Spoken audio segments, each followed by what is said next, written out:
कोणाच्या बापाच्या बापाच्या बापाच्या बापाच्या बापाच्या बापाच्या बाप जरी आला तरी महाराष्ट्रापासून तुटू शकत नाही। आज भी हम मुंबई बंद कर सकते हैं 10 मिनट में। अजितदादा बोलतात, माझं काम बोलतं। एकच विषय घेतात कुठे गेलं की आमची मुंबईमध्ये सत्ता येणार आणि सत्ता आल्यानंतर अध्यक्ष महोदय, मोदी साहेब, आम्ही इथून बांगलादेशाला काढणार, ये जलवा है मेरा, मैं आऊंगा। काल परवाकडे कोणतरी एक तामिळनाडू बंदर रसमलाई आली होती, तो सांगतो मुंबईचा आणि म्हणजे महाराष्ट्राचा संबंध काय, तुझा काय संबंध आहे इथे याचा? कोणाच्या बापाच्या बापाच्या बापाच्या बापाच्या बापाच्या बापाच्या बाप जरी आला तरी महाराष्ट्रापासून तुटू शकत नाही। देवाभाऊ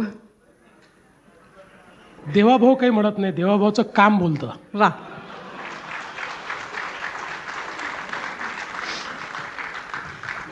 तुम्ही म्हणताय तुमचं काम बोलतं, मग अजितदादा सारखी टीका का करतात?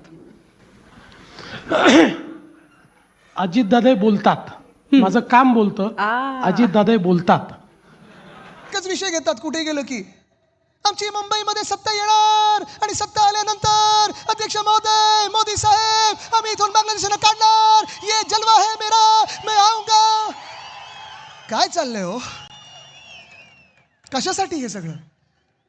मुख्यमंत्री महोदय, तुम्ही मुख्यमंत्री 7 वर्ष ह्या राज्याचे आहात, हे विसरू नका।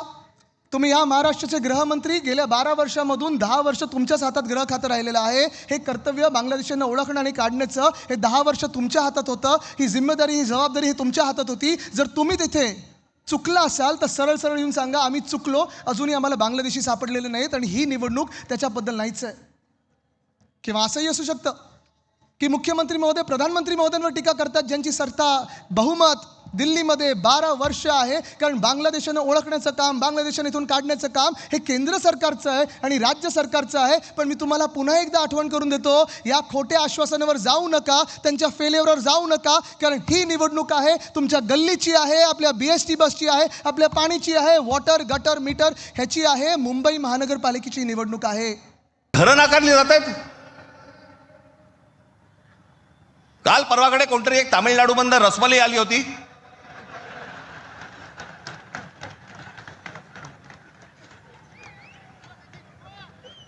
तो सांगतो मुंबईचा आणि म्हणजे महाराष्ट्राचा संबंध काय, तुझा काय संबंध आहे इथे याचा?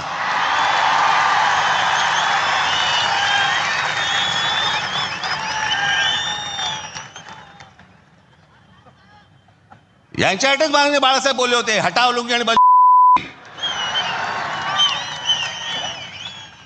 कोणाच्या बापाच्या बापाच्या बापाच्या बापाच्या बापाच्या बापाच्या बाप जरी आला तरी महाराष्ट्रापासून तुटू शकत नाही।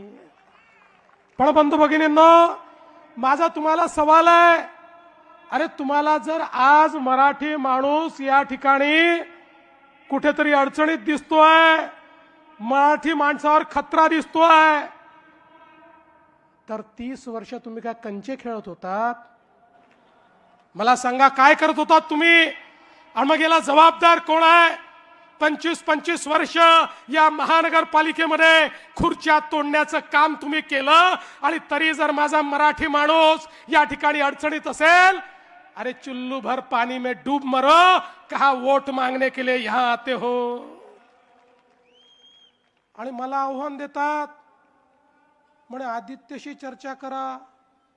ठीक आहे, तुम्हाला पोराला प्रमोट करायचं आहे, पण आदित्यशी चर्चा करा। अरे बाबा, आदित्यशी जर चर्चा करायची असेल तर आमची बाजूची उमेदवार शीतल गंभीर ती देखील याच्याकरता पुरेशी आहे। आज खुलं आव्हान देतो, उद्या दिवसभरात कधीही आदित्य ठाकरेंनी सांगावं त्या ठिकाणी आदित्य ठाकरे येतील, आमच्याकडनं शीतल गंभीर येईल आणि करूया चर्चा। आणि मग काय सांगायचं? मुंबईकरांकरता शेवटची निवडणूक, मराठी माणसाकरता शेवटची निवडणूक। बंधू भगिनींनो, ही मुंबईकरांकरता शेवटची निवडणूक नाही, ही मराठी माणसाच्या अस्तित्वाची निवडणूक नाही। अरे हा मराठी माणूस तो आहे ज्यानं अटके पार झेंडे लावले. छत्रपती शिवाजी महाराजांनी आम्हाला असं सळसळत रक्त दिलाय. आम्ही अन्याय सहन करणारे हे मराठी लोक नाही आहोत. अरे आम्ही तर त्या ठिकाणी पानिपतच्या लढाईमध्ये लढण्याकरता गेलो होतो. ते संकट महाराष्ट्रावर नव्हतं. अहमद शाह अब्दालीने त्या ठिकाणी पत्र लिहून कळवलं होतं मराठ्यांना की तुम्ही केवळ सिंध, पंजाब आणि बलुचिस्तान हे माझा आहे म्हणून सांगा. उर्वरित संपूर्ण भारत हा मराठ्यांचा आहे म्हणून मी त्या ठिकाणी त्याला मान्यता देतो. पण मराठे थांबले नाही, कारण आपल्या भारताचे तुकडे होत होते आणि तिथे जाऊन लढलाले आम्ही मराठे आहोत.